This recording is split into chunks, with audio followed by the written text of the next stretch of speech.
Okay, folks, welcome to Thursday Night Stock Charts Live. We have a lot to go over today. We're going to talk about a lot about inflation. We're going to talk about where to put your money if they are successful in issuing the first, it'll be the digital passport, vaccine passport, green passport, whatever nonsense they're going to call it. All it is nothing but nefarious and very, very intrusive on your life. You already have the IRS, which is going to be snooping in the new bill, snooping a lot closer to your checking account, your savings account. What are you spending on? They will be completely involved. And they changed the amount from $600 to $10,000 on average. I mean, everybody's going to be under the microscope. Come hella high water, this is the beginning of your social credit score. Were you a good citizen? Did you get a vaccine? Did you get it timely? Did you have to be coerced into doing it? If you were coerced, did you say anything bad about the government? They're tracking everything. It's going to be on an app. Did you get your booster this? When you get the digital currency, the digital dollar, did you spend your money? Well, if not, it expired. Well, if it's programmable currency, maybe we don't want you to be able to spend money on this type of product this month. You can only spend it on food. This is the dystopian future that we are looking at right here, right now, if people don't get real mad, real vocal, real quick. So we're going to talk about where to put your money in the event that this all unfolds, and I don't see anything holding it back. We have 3 more years minimum of this nonsense to go through. And if you're hoping for the 2022 elections, we're going to have the Republicans come running in, saving us. Don't bet on it. They are loaded with rhinos, Republicans in name only. And if you put too much hope into them, you could quite very well be very, very disappointed. We're going to talk a bit about Donald Trump making a comeback with his new media company. And I bought some today. I bought some of the shares, DWAC, the symbol. We're going to go over that chart and where I think it's going. And I think it's going to go there pretty quickly. We're going to talk about Intel's earnings and Snap's earnings, Snapchat after hours. Both companies are getting hammered. We're going to talk about our earnings trades in Domino's Pizza. That was last week. This week, what do we do? Tesla. We're still working on that trade. We're doing very well. Earlier, we did Netflix, made a ton on that trade. All options trades. We were selling premium. We banked. Hopefully tomorrow, we'll be banking on Tesla. I'll talk about that trade a little bit. So let's get to paying the bills here a little bit. And we're going to begin with sharing my screen. A shout out to our sponsors over at TrendSpider. Folks, automate your grunt work, speed up your technical analysis, and improve your accuracy by using automated technical analysis, artificial intelligence, the algorithms that only TrendSpider has to offer the little guy at a reasonable price. Institutions are using these algorithms every day, all day, and most of the time you're trading against a computer. Wouldn't it be nice to try to level the playing field and be able to speed up that analysis like I'll be showing you later on when we go over members' stock chart requests? So take a moment, go over to their website. There's a link below if you're watching this on the YouTube platform, or if you watch this on Twitter, use the link tree above in the bio area. They'll get a link. It'll send you over there. And the discount code, ours is the cheapest price on the web, 35CON. 35CON is a discount code. Go over, check them out. And they have a great mobile app now. Really, really good. If you head on over, you could do a 7-day free trial offer. They have a demo tour, lots of good stuff to go over. I give it away free with our silver and gold level members too. The Contrarian Trader, I believe in it so much. TrendSpider, check them out. Okay. Let's talk about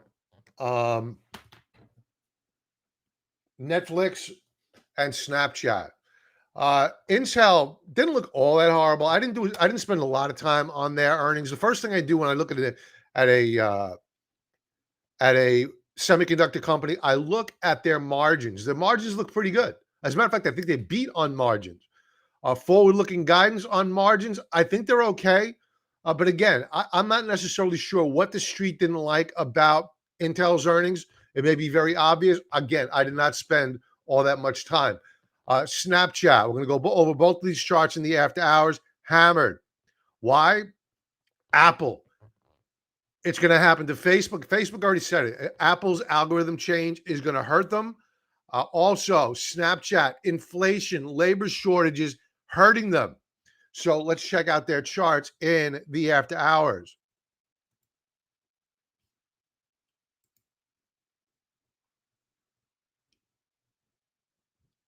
We'll go with Snapchat first. No recovery here. We closed at 75.11. The low of the after hours session 52.48. Man, I was going to trade this on earnings. 52.08. We closed 52.08. We would be down slightly. We would definitely be down slightly had we executed that trade. I'm very reluctant to go with the smaller companies because they're so volatile. But I would have sold around the 10% probability of assignment. Right now, we're at about 2%. So I would have definitely been managing this trade tomorrow and quite possibly rolling out of it and into next week or next month. So I'm glad I didn't execute. What we did do is that we stuck with the Tesla trade. Tesla was a very active trade today. I'll talk about that in a moment. First, let's go to Intel.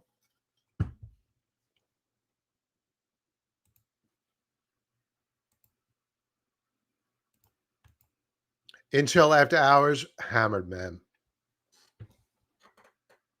Down about $5 after hours. It's a big move. It's 10%. No, excuse me. It's about 8% after hours. And let's see if there's any headlines here that really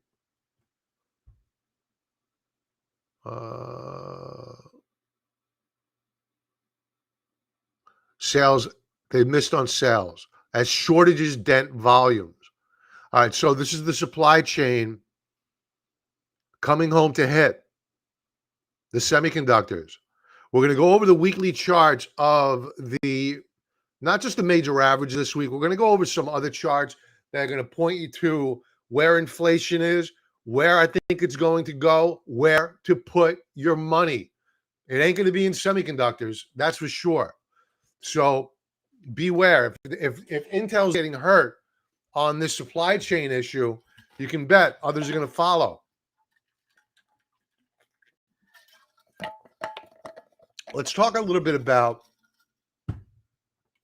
our trade of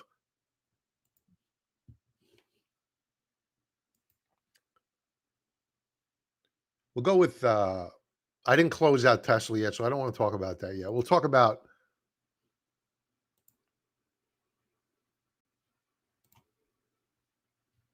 our trade of Netflix.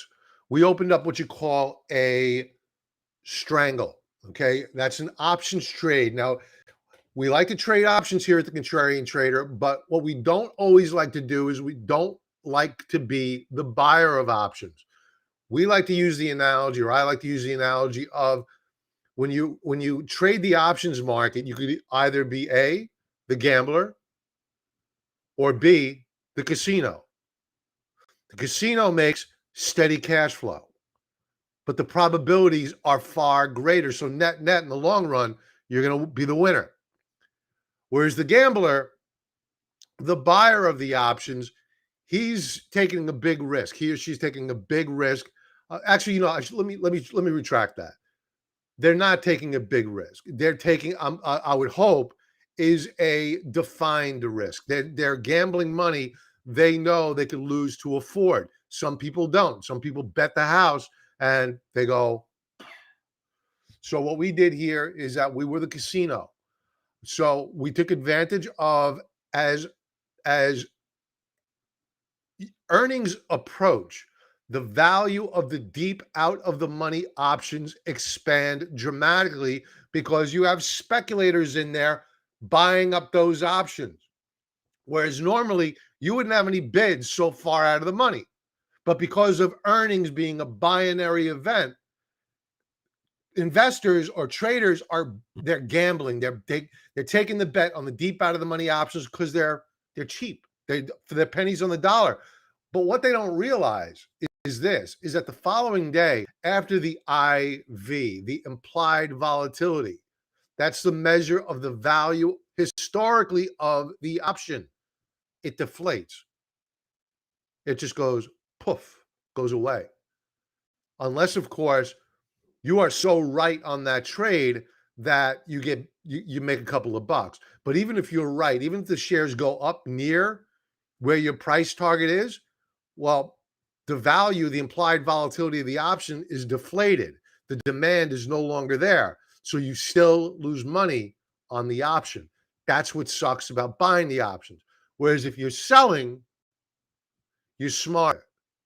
So what we did here, the shares were trading.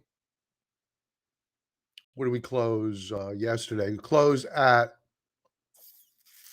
625.14 per share. 625.14 per share. So I sold a deep out of the money put for 580, excuse me, not for 585, with a 585 strike price.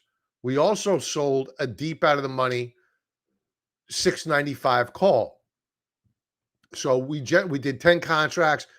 I forget how it was split up, but we generated about $4,500 in profit on this trade.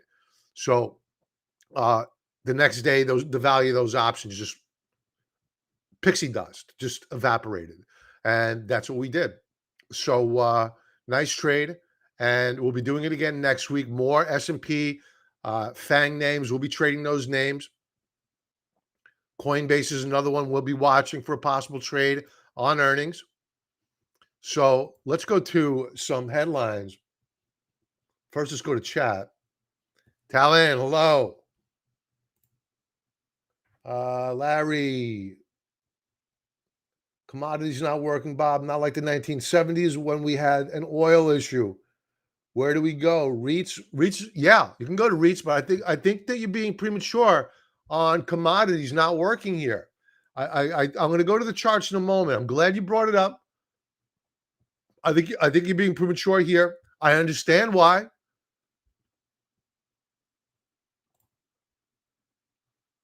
Shorted SPY at the top. Congratulations. All right. Quiet night today. All right, so that's Snap. We're talking about a re-flattening of the yield curve. For those folks not familiar, that's when you begin to see the 2s and 10s or the 5s and 30 yield spreads begin to flatten out and invert. That's a sign, long story short, of an economic slowdown. Where have we heard this before? We've heard it from the Atlanta Federal Reserve saying they went from a 6%, my phone just bleeped, a 6%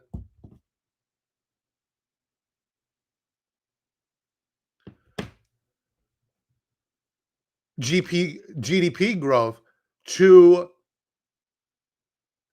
a 1.3, now a 0.5 GDP growth for Q3. My dad just sent me a text. I don't know if he's watching. A text letting me know that Trump just launched a new social media platform. He doesn't know yet. I bought it. Let me text him.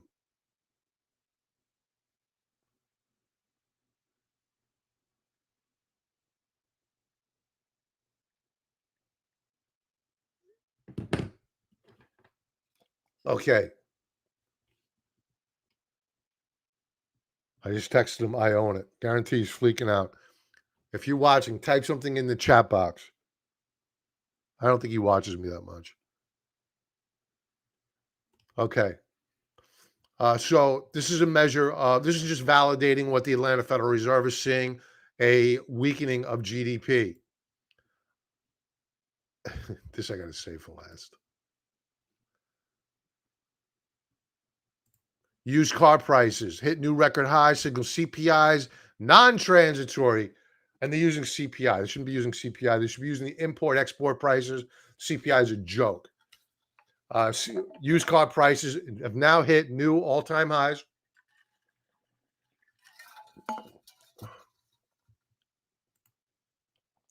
Inflationary storm forces Unilever, big company, to raise prices fastest in 7 years.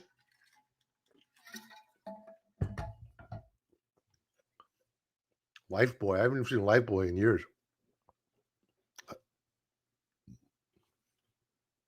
And here is Trump's SPAC. DWAC is the symbol. They're going to be going head-to-head. Facebook. They're going to have a payment platform. Awesome. Do you know how many conservative people out there that have been deplatformed because they spoke their mind? I'm going to be leaving my email provider, MailChimp. Goodbye, MailChimp. I'm leaving you because they deplatformed people that have a view different than these moronic idiots on the left wing. So I will be leaving them. I hope he starts up an email platform, but I found a new one more friendly. I don't have to worry about getting shut down. Stripe has shut down people. PayPal has definitely done that. I use both. And if they continue to behave this way, I will be switching over to Trump's new platform as soon as it's available. He's also going to be going head-to-head with the major news outlets. This is going to be awesome. So I was looking at the chart today, and this is a monthly chart. DWAC, the symbol, and it was up around 18 bucks. Hey, Paul, top of the evening to you. It was around 18 bucks, and here's today's price action. I said, let me get a drink of water and let me think about this because it was so overbought. By the time I got back, it did pull back. But then all of a sudden, it was up in the mid-20s. I said, screw it. I'll leg in. I want a piece of this because I think it's going to par. I think it's going to $100 per share in a heartbeat because people aren't going to know how to value this thing yet, but they do know what the valuation is of Facebook. So they will ballpark it. This is a 15-minute chart, trading very, very nicely into the close, consolidating. But after the close, it traded as high as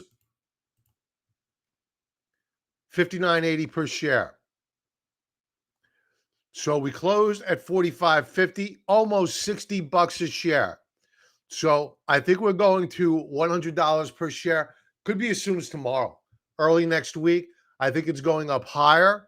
We will be looking to buy more. I will be sending out an alert to members, but we will be legging in. We will not be buying all at one shot. There will be pullbacks, have no doubt about it. So don't get too aggressive. I could be wrong, and maybe it's going to take next month to get there. Maybe we'll never get there. But I think that that's where we're going. I just got that vibe. And if you just think about it, 80 million people voted for him.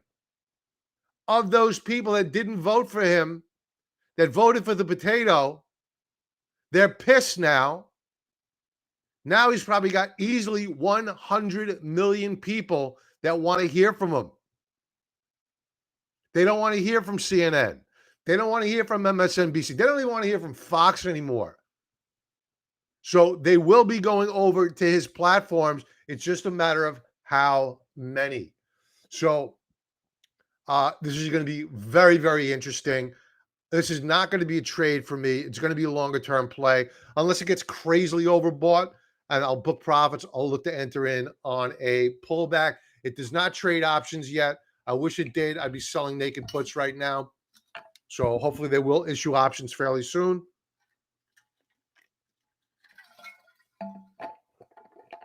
DWAC, the symbol. Okay, let's go to the weekly charts.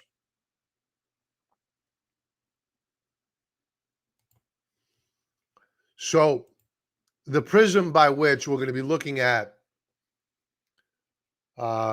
this week's weekly charts is that of vaccine passports, digital dollar. Now, for those not familiar with what the digital dollar will be, is basically there's not going to be a Bank of America anymore or a Citigroup or JP Morgan to handle your day-to-day checking and savings. You're going to have an account with the Federal Reserve. It's coming. And you will have programmable money, and they're going to tell you it's the greatest thing since sliced bread. Initially, it's probably going to sound like a great thing, so you accept it. Then the whole hard truth is going to hit. The fact that there will be no more cash. You're going to have a cashless society that'll drive people into crypto and out of cash. They're going to get exposed. A lot of people are going to be going to jail. The people are going to be paying a lot of taxes if they don't want that money just to go away, meaning the cash they have hidden. So maybe there'll be a moratorium. I don't know. But that's what's coming down the path. So where do we put our money? Larry, REITs are definitely one. I didn't have that up here. But real estate is definitely one.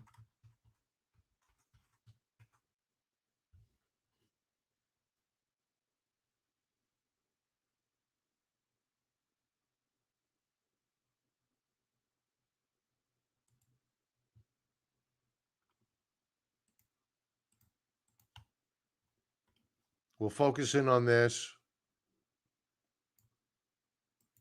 I can't believe I just did that. Reads.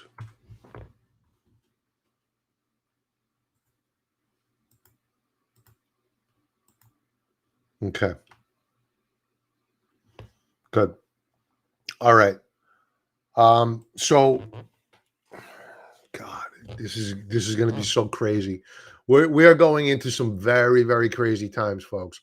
I think that we're going to have a big blow off top in this market. I think that we're going to new all-time highs. I think that tomorrow I'm going to have to stop out of my short of the small caps. I'm going to probably have to stop out of my short of the Qs and look to get long and ride this rally into the new year. After the new year, all bets are off. Not quite sure what's going to happen.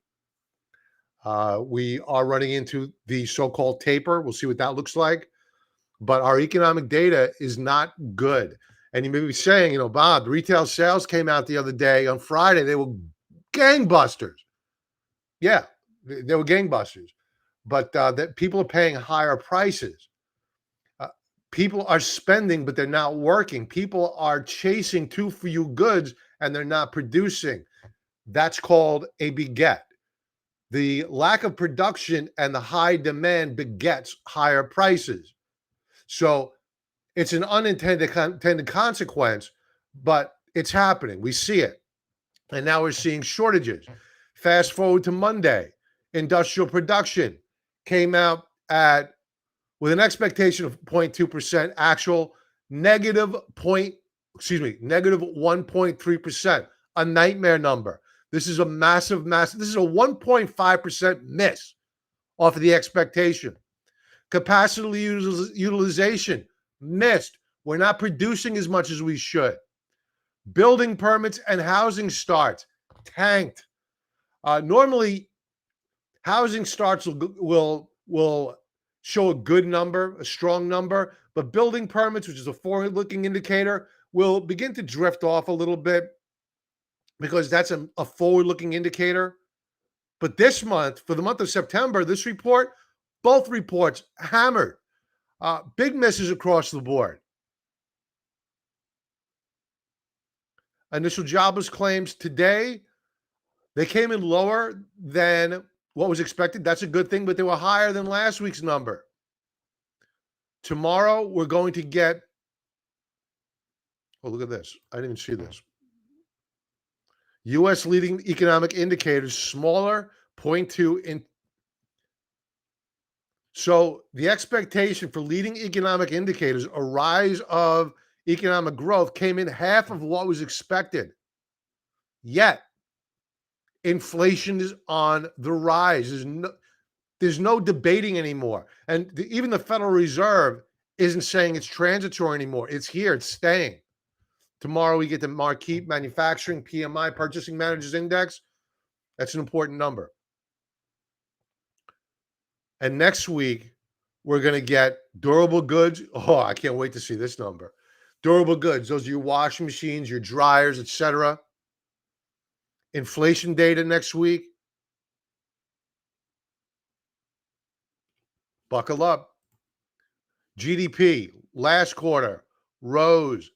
Expect a much lower increase this coming quarter. This is a quarterly chart.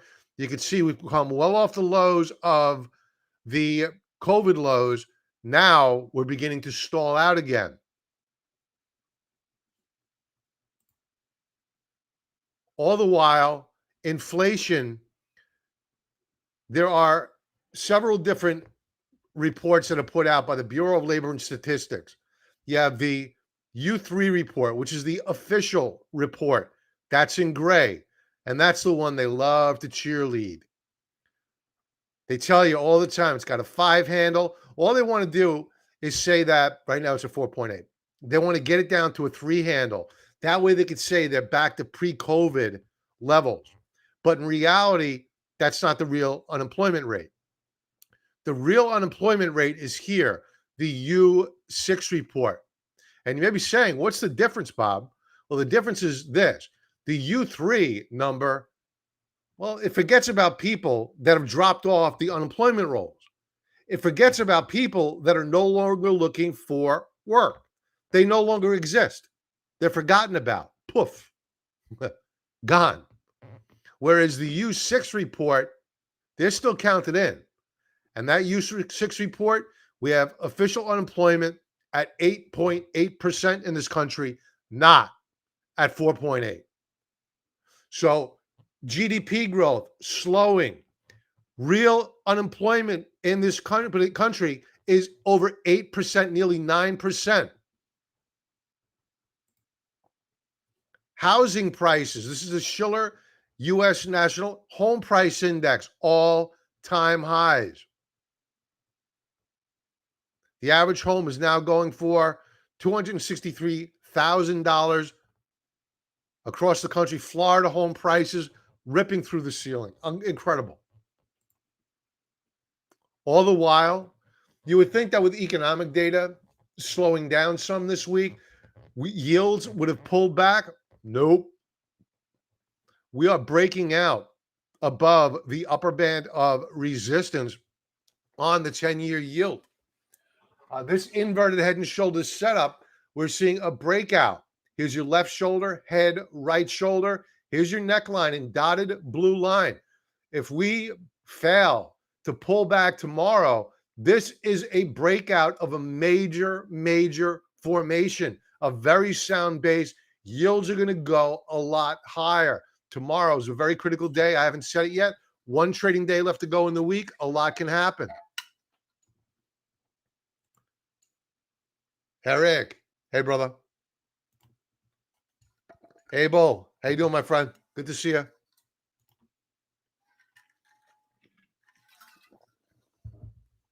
Moving on. And as we're talking here, I want to put into context, where do you put your money? Where do you put your money? Digital dollar coming down the pike. Where do you put it? Copper. Look at copper. Copper is on the precipice of a major, major breakout. This is a monthly chart. What do I have overlaid here in orange? S&P 500. Let's get rid of that.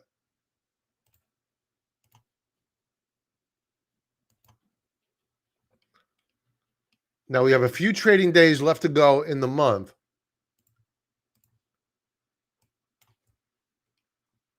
But copper, that's a continuation breakout pattern. This is a bull flag setup. If we close where we're at or higher on the month, you got to be looking at copper. Awesome. Awesome chart. Where else do you want to look? Agriculture, folks. Coffee, symbol Joe, J-O. You can buy coffee. Coffee is ripping through the ceiling. We identified it back here. I think fellow member Franklin owns Joe. Is Franklin on? I don't think he's on. He normally says hello. Coffee, ripping. Let's take, this is a monthly chart. Okay, I was going to go, I thought it was on a weekly chart. Stokes hooking back up. RSI strong. We're going higher here. Soybeans, monthly chart. We're pulling back. This looks like a broken chart, right? No, it's not. It's fine. This is a healthy pullback.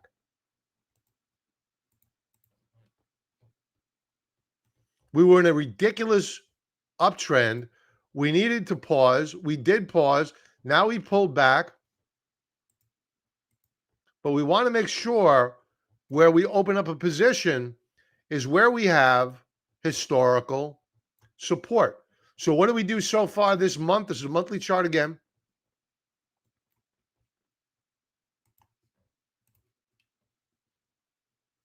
We tested support at the $21 mark. Where have we been here before? We were here. It was resistance. Back here, it was support. Where do we close out the day today? Right back above 2150. Where have we seen this before? Well, it was resistance back here. It was resistance back here. It was support here, support here, support here, support here. Folks, this is a great entry point if you're looking to get long of soybeans, SOYB, the symbol. You don't have to be a part of this digital system. Own the commodities. You don't want to own an individual commodity? That's fine. Buy a basket, DBA, monthly chart. We're down on the month so far, but this is a great consolidation. We have broken out of a long-term downtrend. We're now into a big long-term uptrend. We're only at the very beginning of a commodity bull run. Corn, monthly chart. We got overextended. We're consolidating. We're going to begin to move back up. This bear market is over. It's over. We have now broken out into a new bull market. We need to have patience here because people are, they're in denial. They don't want to accept the fact that deflation or low inflation is a thing of the past.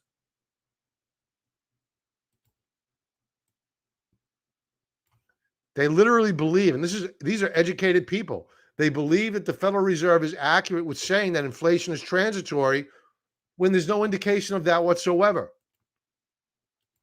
I love this chart.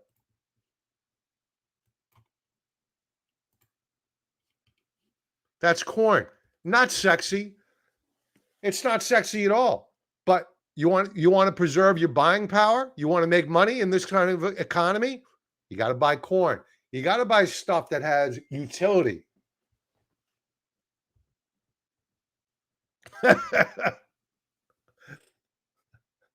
That's from my father. Thanks for telling me what the fuck.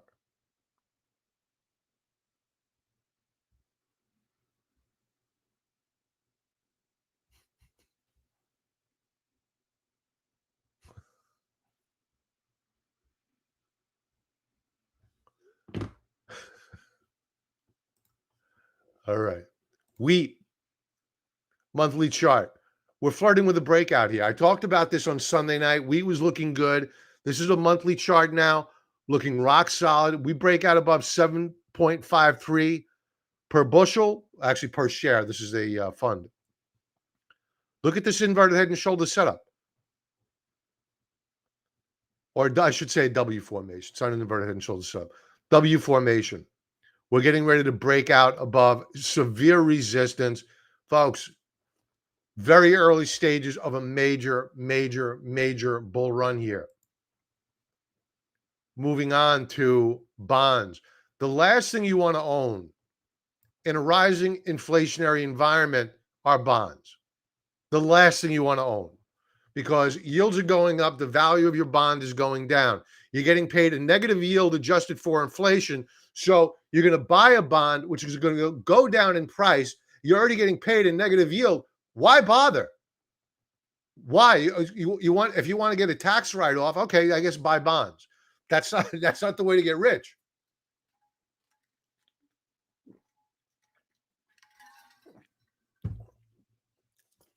So avoid bonds. Treasury inflation protected securities, another place to put your money. We're down on the week. We're consolidated, a multi-week consolidation. Volume, very high.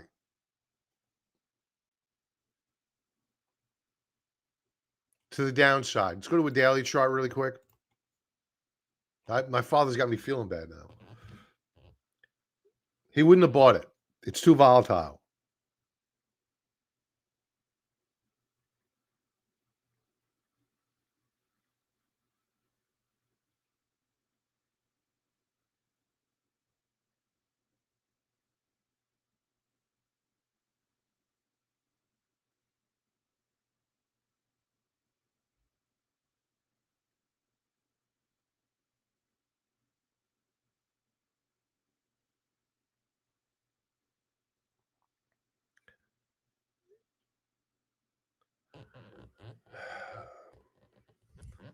Okay. So tips. Tips will help preserve your buying power. Long story short, they're not going to make you rich, but they'll preserve that dollar bill. The dollar. The dollar's so far, one trading day left to go. A lot can happen. The dollar's rolling over. And I think people are finally starting to wake up to the reality of what is the U.S. economy right now. And let's get something straight here. Sure, we've had, this is not a Republican Democrat thing. We've had, it began actually with Ronald Reagan. Actually, no, it began honestly with Lyndon Baines Johnson, which is the reason why we had to go off the dollar, the gold standard. He wanted guns and butter. We wanted war along with social welfare. And the liberal left, they hated it back then. They love war now. Go figure. So no matter what party has been involved in the White House or sat in the White House or in Congress, they have all voted to put us in the fiscal position that we are in right now. That being said, Afghanistan, the logjam of vessels that can't get unloaded off the coast of California, Washington. I think they're going to try to unload some off of Florida now. That's manufactured. This is all manufactured. That we did this to ourselves. I didn't do it. If you're a reasonable human being, you didn't do it. The Biden administration did this. The leftists did this on purpose in Congress. They want you to lower your expectations, and they're actually saying it now. They want you to get used to living in third world squalor conditions. Been to LA or San Francisco, Manhattan lately? I have. Third world conditions. They want you to get used to it. They want to eviscerate the middle class. So I ain't going to be one of them people that get eviscerated. I'm not going to be in the US dollar. I'm not going to be in your digital currency. I'm going to be in other assets. So the US dollar, if you're sitting in cash and you're waiting for a new bump up higher, you are betting the wrong horse. This thing is probably going a lot lower. And you'd be saying, the euro is pretty weak too, and the yen is pretty weak too. Fair point. But relative to gold, gold is the competitor of all of these currencies. Gold is going to ultimately win out as well as Bitcoin. I'm a big Peter Schiff disciple. I disagree with him on Bitcoin. I think there is a place in your portfolio for cryptocurrencies. So I believe with him, I agree with him on gold. I think that he was wrong on his timing. But in terms of crypto, I certainly believe there's a place in your portfolio for it. But not these ridiculous ones. Ethereum, XRP, if it becomes legal again, XRP, of course, Bitcoin. Stick with the leadership. The VIX. When the VIX is low, you got to go. When the VIX is high, you got to buy. So if you're net long of this market right now, you should be worried. The VIX is pretty low. We are very close to the lows of July of this year. Those are the post-COVID lows. Where do we close out today? 15.01. We could be there tomorrow. New lower lows.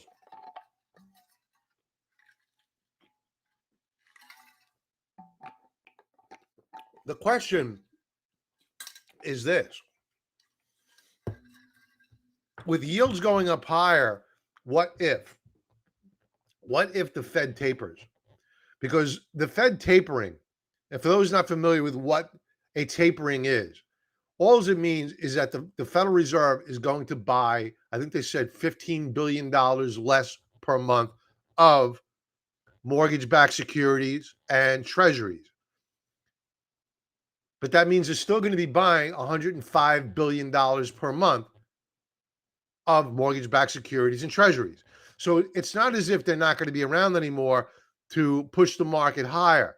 The problem is this, is that you have the law of diminishing returns. So the Federal Reserve has been buying $120 billion worth of bonds for over a year now. Every month, the bang for your buck you get on that $120 billion per month out of the stock market becomes less and less and less. Look at the small caps. I mean, the small caps have been range bound the entire year. Here, looks like they're getting ready to break out right now, but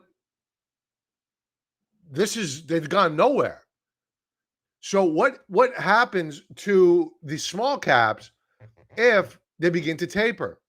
Well, if you don't have a growing economy, the small caps probably won't do well. If you have expanding GDP, the small caps will do well in a rising interest rate environment. But if you see rising interest rates, yet GDP isn't growing, I don't want to own any small caps because they don't have the deep pockets to weather the storm because their margins are going to get crushed. They can't go to the market, issue new shares, issue debt on the cheap like the large caps can do. The Dow Transports weekly chart. A major breakout. Abel. Hi, Bob. I'm probably your only leftist subscriber. Hey, you're welcome here. We have a big tent, my friend. We have a very big tent. And we need to be careful with what a leftist is. You know, you have guys like Dave Rubin, Tim Pool, Joe Rogan, who I'm a huge fan of. Those three guys I like a lot. I like all three of them. 2 years ago, I would have listened to Tim Pool. At times, Dave Rubin, who I did listen to. He's a very logical guy. But he was way to the left of me, but he was a logical guy. Now these guys are considered right-wingers. Joe Rogan, he voted for Bernie. He wanted Bernie. Now he's considered a right-winger. So we really need to be careful who we label a leftist because I don't want to alienate people because we can have differing opinions. As long as we can have a reasonable conversation, we're open-minded, that's all good. That doesn't mean that you're a leftist to me. A leftist to me is somebody that you challenge their delusion of reality and they go off the wall. That is a leftist to me because they're programmed. There's a guy I listen to. He laughs, but they're human aids. They're broken. They're broken people. So I don't think that's you, Abel. I would not put you in the camp of a leftist. You may be liberal. Dow Jones Industrials weekly chart. Big breakout here, continuation breakout, new all-time highs on light volume.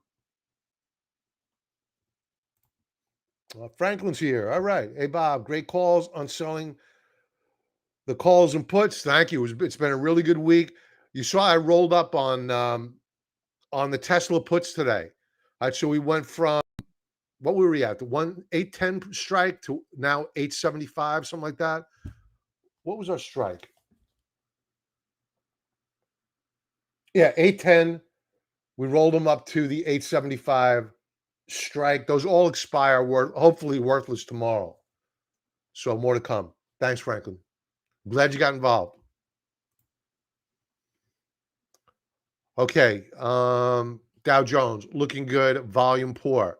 S&P 500 weekly chart. One trading day left to go. Up 1.75% on the button. New all-time highs. Volume. No volume. No volume. Let's take a quick peek at a daily chart.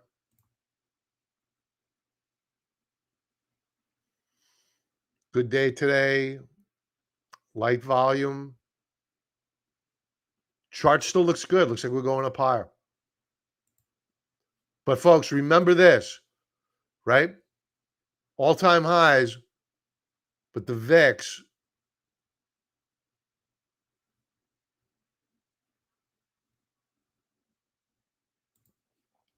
is very, very low. So be careful with your position sizing. Small caps, weekly chart. We have a breakout here. I have a short position on. I've been stubborn with it. We'll see how we are poised to close out the week. But if we break out tomorrow, I got to close out the trade. Look at this volume. It kills me to close it out. Horrible, horrible volume. But that doesn't mean it can't get bid up. Daily chart. We're right at a breakout point. Yesterday, we broke out above this secondary resistance level in blue. Now we're at the primary resistance level. Yet again, we've broken out above it before. This time, though, I think if we break out above it, we're going to break out higher. So we're going to have to cover that short. And I may just get long with the small caps. Trailing stop loss. Let the market take us out. Chip Qs. We're up over 2.25% on the week. Volume, very, very light. That's the theme of this week. Volume is very light. All-time highs on some all-time highs on the large caps.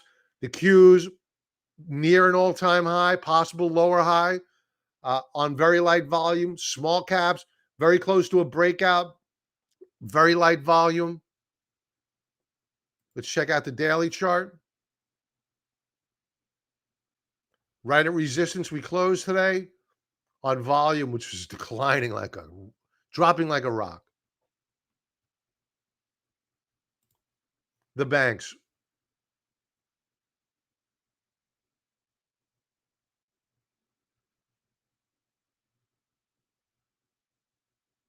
Very light volume, but new all-time highs. Daily chart. Down day today. Light volume.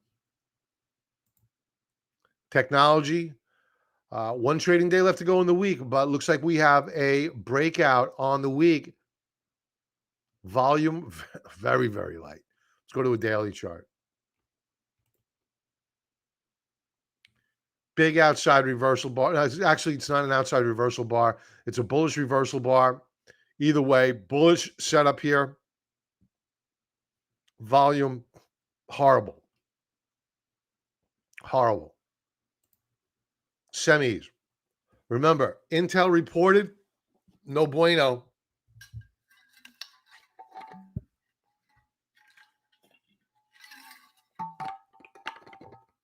We'll see what influence Intel has on the semi space tomorrow. You got to figure that if Intel is running into supply chain issues, are all other companies immune from the same problems? I think we're going to have a problem with the semis. We'll see how we close out the week. But at this snapshot in time on Thursday night, October the 21st, we look really good here. It looks as though we're probably going to break out higher. It's going to be a volatile session tomorrow morning. Have no doubt about that. Biotech's interesting, holding support. This is the fourth consecutive week we bounced here. A possible higher low on Stokes. Same deal here on RSI. Worth a deep dive. Let's check out a daily chart.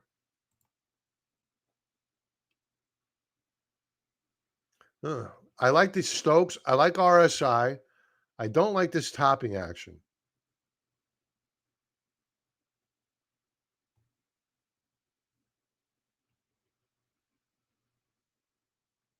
Jury's out. Consumer discretionaries. New all-time highs today. Excuse me. Yeah. Oh, well, today, yeah. But new all-time highs on the week, I should have said. Volume declining and dropping like a rock, folks. That's the theme. So you may be saying, what does it mean? What does that mean for me? You keep talking about volume is weak. What you read into this type of volume is this, is that the market is being manipulated right now in advance of earnings.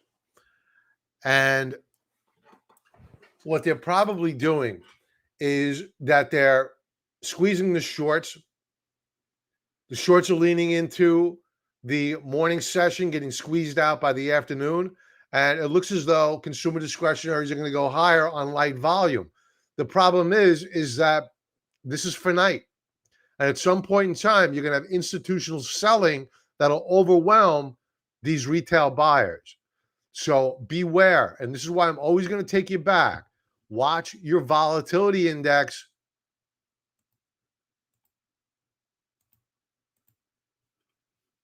When the VIX is low, you got to go. When the VIX is high, you got to buy. So what does that mean that you should do? Does it mean you sell your positions tomorrow? No. Maybe you want to lighten up a little bit, make some profits real, set a trailing stop loss order, and let the market take you out. That's a good idea. Energy, weekly chart.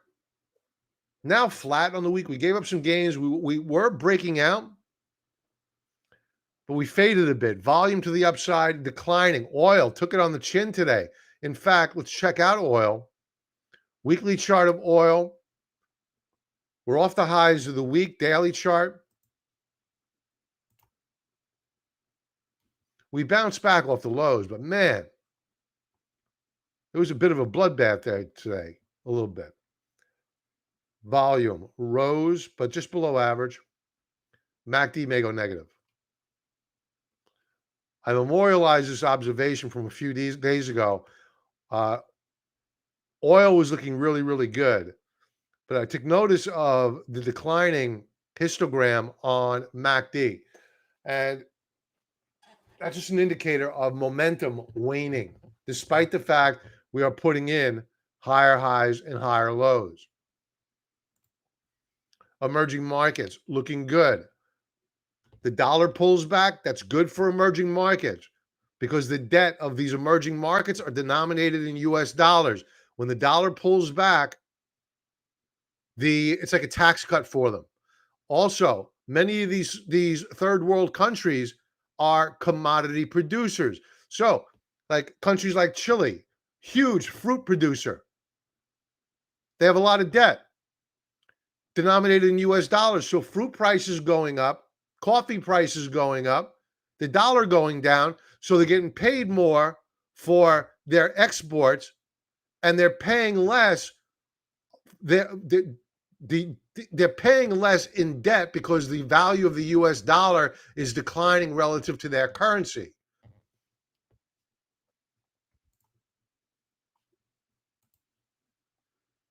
Gold and silver. Okay.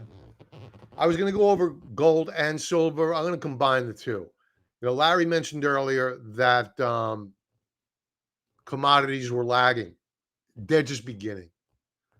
You know, and I'm guilty of this.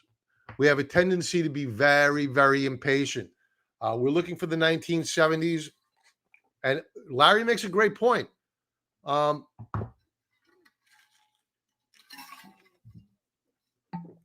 we had an oil crisis in the 1970s, but it wasn't for the entire 1970s. You had Nixon take us off the gold standard. Oil did shock the country, no doubt about it. We were far more reliant upon oil back then, on the Middle East anyway, than we are right now. Natural gas, Europe is completely addicted to natural gas, and the Russians are playing with them like a cat with a little ball of twine. And you should expect it to continue. I shared with you food prices. I've shown you energy prices so far. They're going up higher.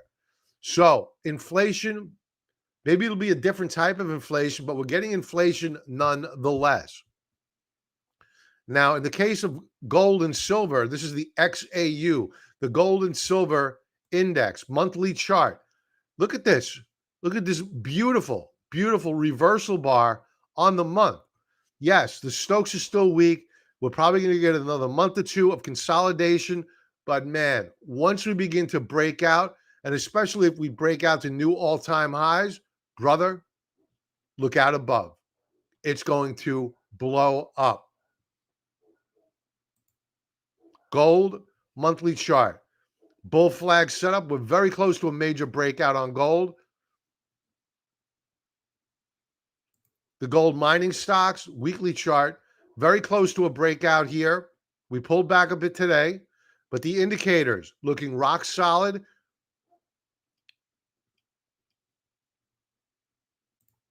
Another view of the gold mining stocks. These are the majors. We're long of this. The majors broke out last week. Continuation move up higher this week. We're long of all these names.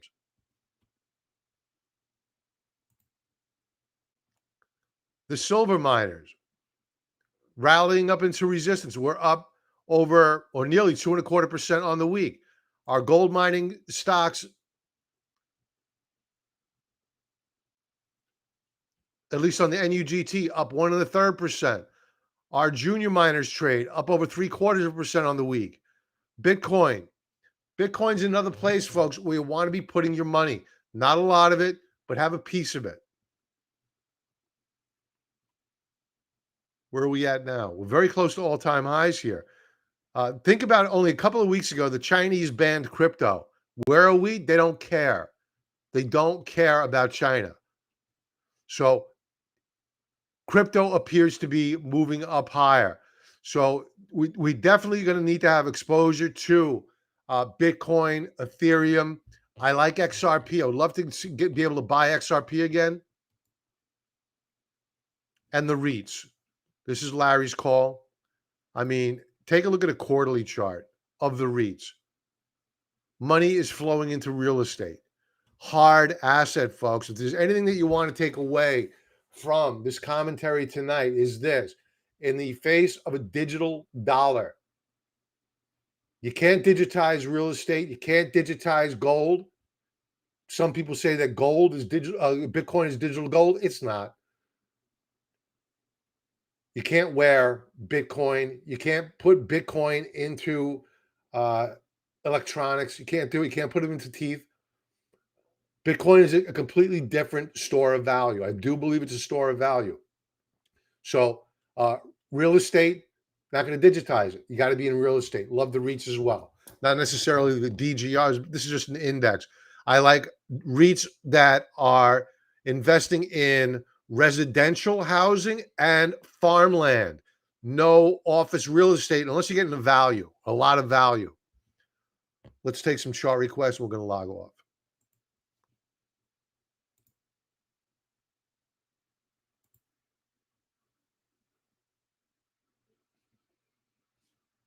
Okay, members and requests.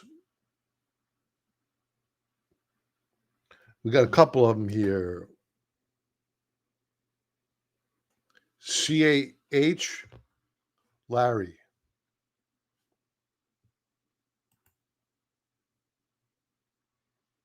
Oh, I skipped over this. This is how you know we're near a top. Fed unveils new rules for cracking down on officials trading.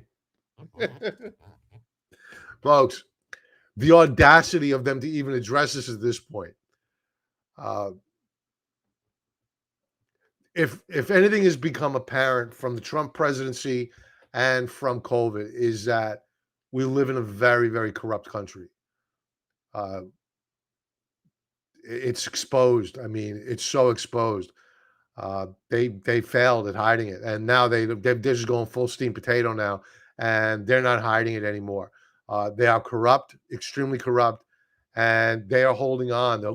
They're holding on by a thin thread.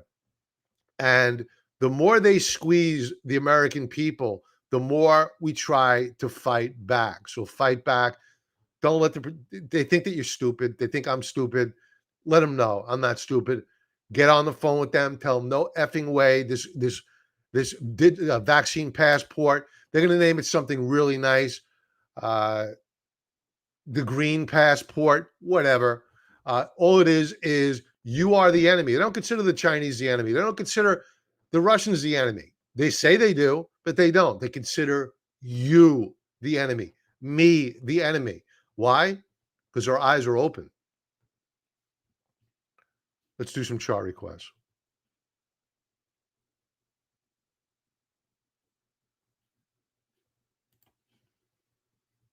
For the folks just joining in, DWAC, I put this in the title of this live stream. So I did some analysis on DWAC at the beginning of this commentary if you want to check back on the replay. But DWAC, I'll recap. I think it's going to par. I think we're going to $100 per share quickly. I would not load up all at once.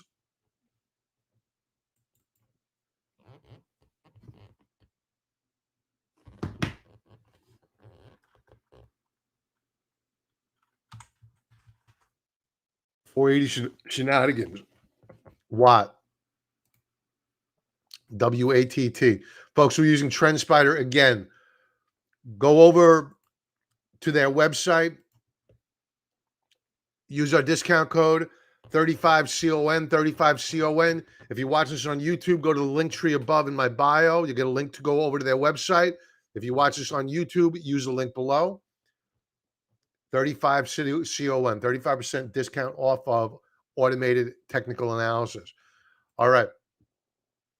Let's go to the, I know I've gone over this chart in the past, but it's been a while.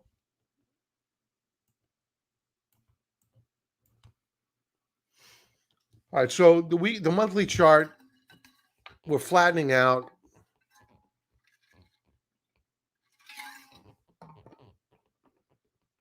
We're holding a support level at this volume shelf. 195 per share. I think it can be bought. Just put a stop loss right underneath 195 per share. Weekly chart, they rallied it, they fade it. So you still have some overhead supply up here.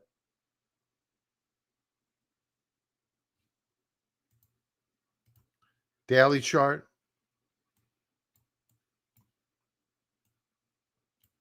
Again, they faded it. I think you could buy this. I think that you're beginning to see some interest form here. You're seeing higher lows on Stokes.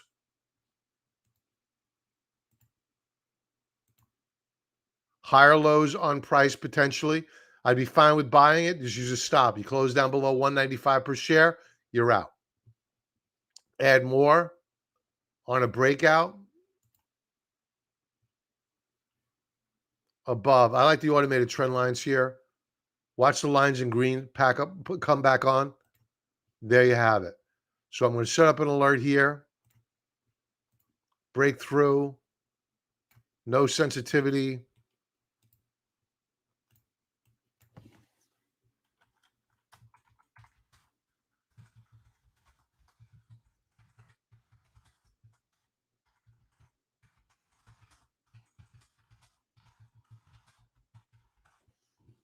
We'll keep this active for about a month. we're good to go. So nibble now, add more on strength. Stop loss right below 195 per share.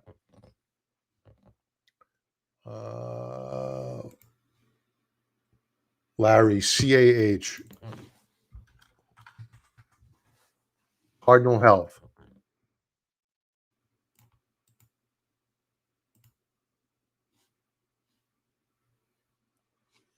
Monthly chart. What's the yield on here, Larry? It's an interesting setup. Let's find out what the sucker's yielding.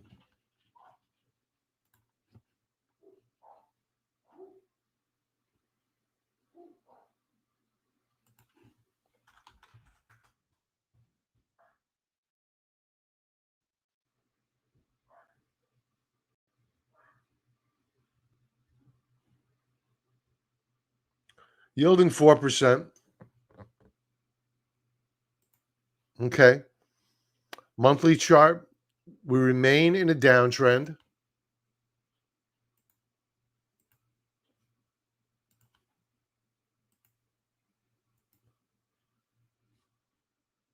Do we have support?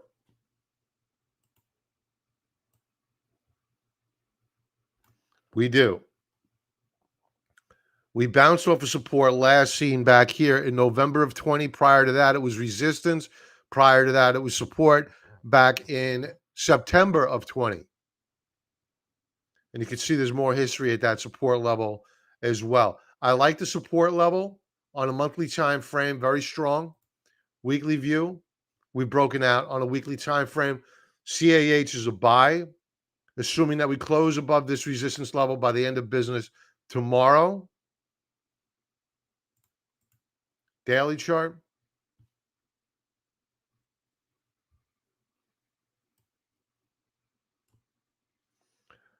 You may get a retrace down here, Larry.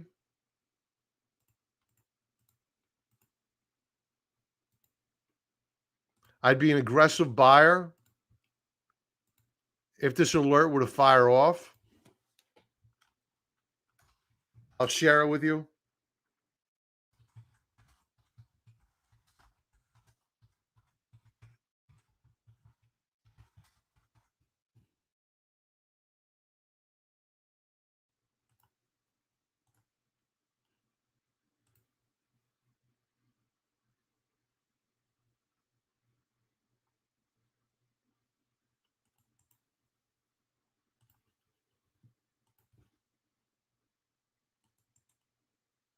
All right, there you go, Larry.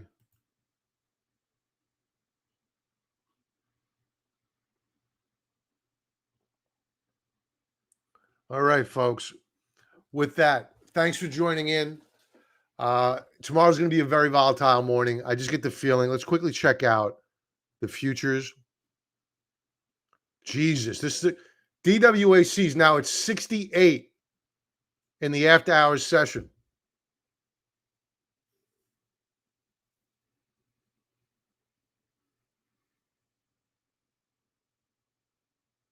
Wow.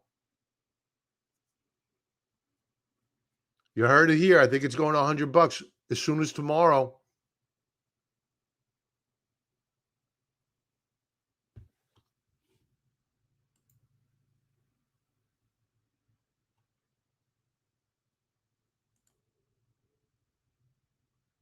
Let's check out the futures. S&Ps are down a quarter percentage point. NASDAQ's, well, first let's go to the Russell, since I have a short position, up figures. NASDAQ.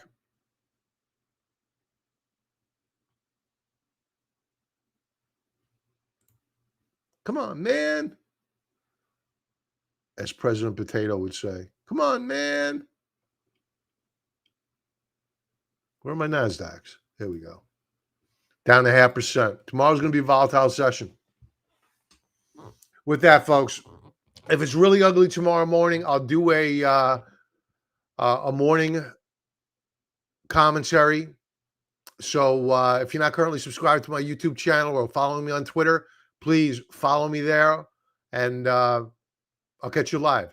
Till then, have a great trading day tomorrow, a profitable trading day. Thank you very much for joining in and have a wonderful weekend. If I don't get a chance to speak with you, be well.